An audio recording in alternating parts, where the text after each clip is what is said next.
After nearly 16 years of life, she had finally arrived in heaven.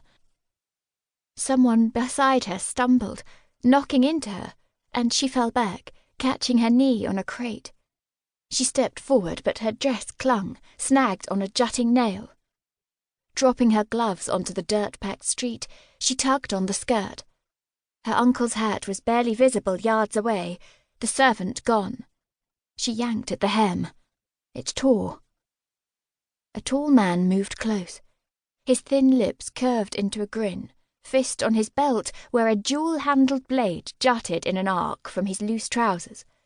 Her heart lurched. Uncle George shouted for her as he pressed back through the crowd, but it flowed the opposite direction, pushing him away. The tall man drew forth the dagger and gestured with it. Someone gripped her upper arm. She whirled around. A swarthy face loomed inches from hers. "Uncle!" she screamed. But the music seemed to swell, swallowing her cry. "Come easy, Mem Sahib, and you will not be harmed." The dark man's voice seemed sorrowful, belying his grip. "No," she struggled. "Unhand me!" The man's head jerked aside, his eyes opening to show the whites all around. He released her and dropped back. Just as abruptly, the tall native sheathed his dagger, his wary gaze fixed over her shoulder. She tried to turn. Big hand cinched her waist. A voice behind her snapped terse foreign words, and then in the king's English at her ear. "You are safe. Now up you go." And he lifted her aloft. With an oomph shot from her lungs, she landed upon a horse's back. She gripped its tawny mane as the animal's master vaulted into the saddle behind her. She teetered, but a strong arm wrapped around her, and a long flash of silver arced over her head. The horse, a large, white, muscular animal, pressed forward. She caught up her breath. "Sir!" "Your uncle's carriage is ahead a short distance. Allow me to escort you there." He slid his sword into its sheath at his hip, and her gaze followed the action. Sleek with muscle beneath fine leather breeches, his thighs flanked her behind, holding her steady like his arm tight around her middle, an arm clad in extraordinarily fine linen. Her heart pounded. She twisted her chin over her shoulder, and her gaze shot up. "Sir, I must—" Her protest died. Eyes like polished ebony, long-lashed, warm and gently lazy, glinted down at her from beneath straight brows, and a careless fall of black hair. His mouth curved up at one corner, a crease forming in his bronzed cheek.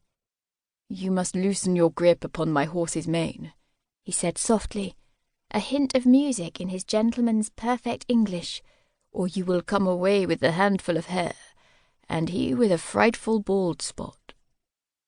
A flash of white teeth animated a quick, boyish grin.